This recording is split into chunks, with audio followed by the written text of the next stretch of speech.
Selamat datang, selamat berjumpa kembali dalam pembelajaran marketing di kelas 10 bisnis daring pemasaran. Guru Mapel, Pak Fransiskus Martono Ardi, SPD. Hari ini kita akan membahas tentang bab yang kedua. Apa itu yang akan dipelajari? Mari kita simak. Bab yang kedua adalah analisis peluang bisnis dengan analisis SWOT.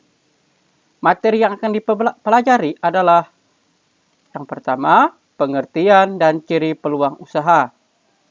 Yang B, sumber peluang bisnis. Yang C, faktor-faktor keberhasilan dan kegagalan peluang bisnis. Dan yang D, menganalisis peluang bisnis menggunakan analisis SWOT. Yang pertama, pengertian dan ciri peluang bisnis. Peluang berarti kesempatan yang muncul dari sebuah kejadian. Sedangkan bisnis dari kata basi yang berarti sibuk.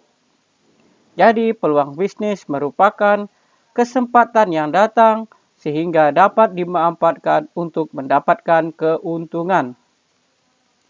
Yang kedua, pengertian dan ciri peluang bisnis. Terdapat beberapa cara agar ide dapat menjadi peluang bisnis, yaitu sebagai berikut. Yang A, ide dapat digerakkan secara internal melalui cara yang lebih baik untuk melayani dan memuaskan kebutuhan pelanggan. B, ide dapat dihasilkan dalam bentuk produk atau jasa baru yang memenuhi aspek kreativitas dan inovasi. C, ide dapat dihasilkan dalam bentuk modifikasi. Dan yang D, ide memiliki keuntungan bersaing. Yang E, ide tidak dapat bersifat sementara. Ciri-ciri peluang bisnis yang baik. Yang pertama, bisnis tersebut memiliki nilai jual yang tinggi. Yang kedua, bisnis tidak bersifat musiman tetapi berkelanjutan. Yang ketiga, bisnis tersebut bukan hanya ambisi semata tetapi nyata. Yang keempat, bisnis dapat bertahan lama di pasar. Dan yang kelima, tidak menghabiskan modal terlalu banyak, investasi tidak terlalu besar, tetapi potensi peluang bisnis tersebut menguntungkan. Dan yang kelima, bisnis dapat ditingkatkan skalanya menjadi lebih besar. Ciri-ciri peluang bisnis yang baik. Yang A, orisinal dan tidak meniru. Ada pengertiannya, nanti silakan kalian baca, Bapak hanya disingkat yang poin penting, nanti kalian baca lagi karena aplikasi ini ada keterbatasan waktu. Yang B, mengantisipasi perubahan persaingan di pasar dan kebutuhan pasar.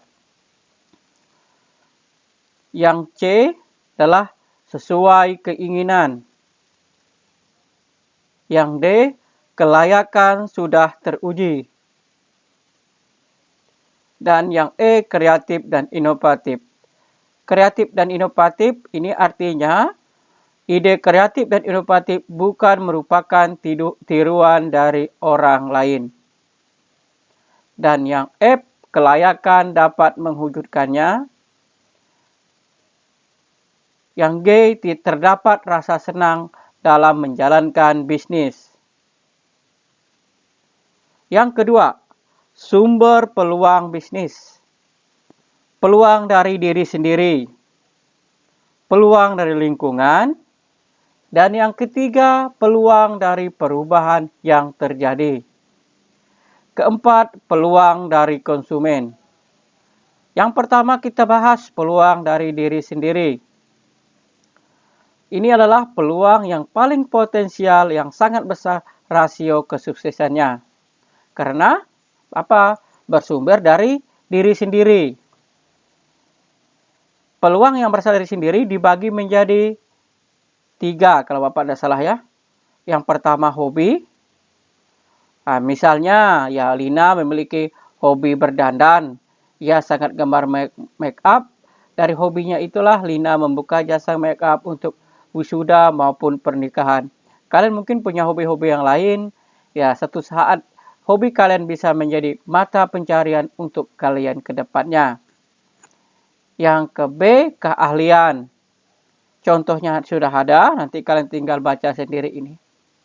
Dan yang C, pengetahuan dan latar belakang pendidikan. Ini penjelasannya. Karena keterbatasan waktu, nanti juga file PDF-nya akan Bapak share ke grup kalian. Yang kedua, peluang dari lingkungan. Yang pertama, usaha atau bisnis orang tua. Yang B, lingkungan rumah. Contoh, lingkungan rumah adalah, ya, ini Chandra tinggal dekat Rawapening, itu di daerah Jawa sana, itu di Jakarta sana. Itu ditumbuhi ocong gondok yang sangat banyak. Chandra memiliki ide untuk memanfaatkan enceng gondok menjadi kerajinan yang mempunyai nilai jual tinggi. Dan yang ketiga atau C, kebiasaan diri sendiri. Nah, misalnya Mila sedang memakan kue, ya. Dari memakan kue itu dia terinspirasi untuk membuat kue dan menjual kue yang dia buat. Dan bisa dia jual secara online, ya. Baik melalui Facebook, itu ya online ya, WhatsApp, ataupun melalui situs atau ya media-media sosial lainnya. 3. Peluang dari perubahan yang terjadi. Nah, ini yang pertama, perubahan lingkungan, peraturan pemerintah, perubahan teknologi informasi dan komunikasi. Yang ke D, perubahan tekanan kerja yang semakin tinggi, sehingga banyak orang yang membutuhkan hiburan, ya. Dan perubahan tingkat kebutuhan tentang kesehatan, gaya hidup, dan pola masyarakat. Di situ sudah ada penjelasan, tinggal kamu baca. Yang keempat, peluang dari konsumen. Ya, suara konsumen sangat diperlukan ya untuk menciptakan peluang bisnis.